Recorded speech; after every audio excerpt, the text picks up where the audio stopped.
ജാസ്മിനും നോറയും തമ്മിൽ big boss തുടങ്ങിയപ്പോൾ മുതൽ ഇപ്പൊ വരെ എങ്ങനെയാണെന്ന് നമുക്ക് എല്ലാവർക്കും അറിയാം അല്ലേ. നോറ ഇപ്പൊ ഒരു സൈഡിൽ നിന്ന് ഓറഞ്ച് പൊളിച്ചോണ്ടിരിക്കുകയാണ്, കട്ട് ചെയ്ത് പല ഷേപ്പിൽ നല്ല ഭംഗിയിലൊക്കെ ആക്കി വെക്കുന്നുണ്ട്. അപ്പൊ എല്ലാരും കൂടി ഒരുമിച്ച് അവിടെ കിടക്കാണ്. അപ്പൊ നമ്മുടെ അഭിഷേകും സിജോയും ജിൻഡോയും അർജുനും എല്ലാരും കൂടി കളിയാക്കി വാരി ഒരു പരിവാക്കാണ് നമ്മുടെ ജാസ്മിനെയും നോറയും.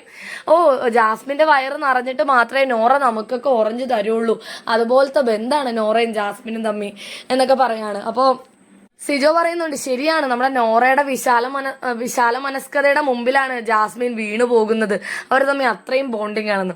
അതിന്റെ ഇടയ്ക്ക് ശ്രീതു വന്ന് ജാസ്മിന്റെ അപ്പുറത്ത് കിടക്കുമ്പോ, ശ്രീതു നീ അവരുടെ ഇടയിൽ ഒരു ഇതായിട്ട് വരല്ലേ, നിനക്കെന്താ ഇവരുടെ നോറയുടെയും ജാസ്മിന്റെയും ഫ്രണ്ട്ഷിപ്പ് കണ്ടിട്ട് നിനക്ക് അസൂയ വരുന്നുണ്ടോ ശ്രീതു, നിനക്ക് കുശുമ്പാണോ ശ്രീതു എന്നൊക്കെ വെറുതെ ശ്രീതുവിനായിട്ട് വാരിക്കൊണ്ടിരിക്കുകയാണ് കേട്ടോ എല്ലാരും കൂടി. അതിന്റെ ഇടയ്ക്ക് ജാസ്മിന്റെയും നോറയുടെയും ഫ്രണ്ട്ഷിപ്പിനെ കുറിച്ച് പറഞ്ഞു അവർ ഒരിക്കലും ഇണപിരിയാത്ത സുഹൃത്തുക്കളാണ്, അങ്ങനെയാണ് ഇങ്ങനെയാണെന്നൊക്കെ പറഞ്ഞ് അഭിഷേകാണെങ്കിൽ ഓ മൈ ഫ്രണ്ട് നിൻ കണ്ണുകളിൽ ഞാൻ കാണും നിന്റെ മുഖം, ആ പാട്ടൊക്കെ ഇല്ലേ അതൊക്കെ കിടന്ന് പാടുവാണേ.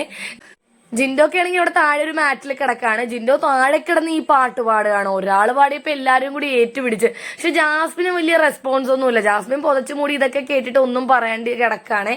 നോറയാണെങ്കിൽ ഇത് അരിഞ്ഞുകൊണ്ടിരിക്കുന്ന സമയത്ത് അവിടെ ഇരുന്ന് ചിരിയോട് ചിരിയാണ് ഇവരുടെ ഈ ഫ്രണ്ട്ഷിപ്പിനെ കുറിച്ച് പറയുന്ന കേട്ടിട്ട്. സത്യം പറഞ്ഞാൽ അവർ തമ്മിൽ ഒരു രീതിയിലുള്ള ഫ്രണ്ട്ഷിപ്പില്ലെന്ന് നമുക്കറിയാം. അവസാനം ശ്രീധുവിനെ കളിയാക്കണോണ്ട് ശ്രീധു അഭിഷേകിനോട് പറയുന്നുണ്ട്, നോറ അത് അരിഞ്ഞു കഴിയട്ടെ എന്നിട്ട് വേണം ആ കത്തി വെച്ച് എനിക്ക് നിന്നെ അരിയാൻ എന്നൊക്കെ ശ്രീധു പറയുന്നുണ്ട്. അപ്പൊ ലൈവ് അപ്ഡേറ്റിനായി നമ്മുടെ ചാനൽ മറക്കാതെ